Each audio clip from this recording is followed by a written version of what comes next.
Bill Clinton says that he never got this lame duck thing, that in the closing years of his presidency, he didn't feel he was a lame duck.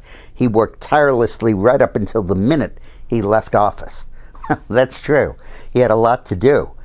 First of all, he had to approve a plea bargain with the U.S. attorney where he would plead nolo contendere to the criminal charges against him and lose his law license for 5 years and pay a big fine.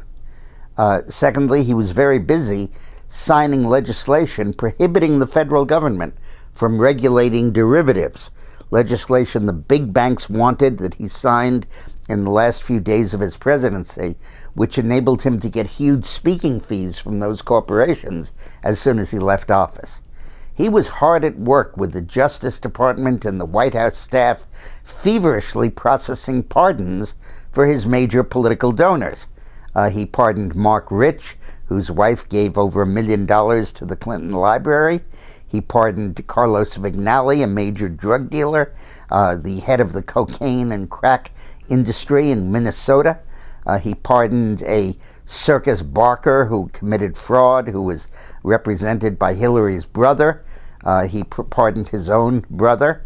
And he did all kinds of pardons at the last minute to let all kinds of characters out of jail who basically had only one thing in common. They were political donors and supporters of his, or clients of Hillary's family who he wanted to pay off. And that was only part of what he had to do.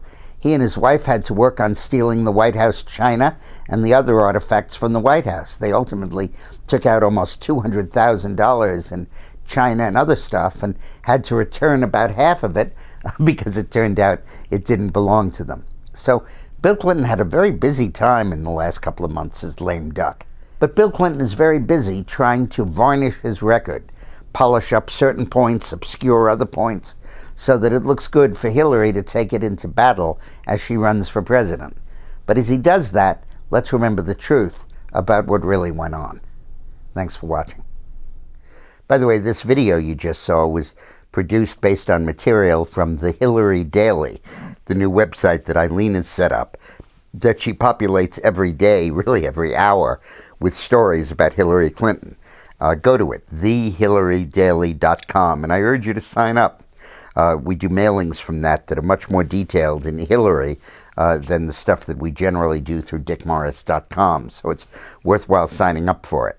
And it is the single source of information that has every conceivable bit of information you'd ever want to know about Hillary Clinton.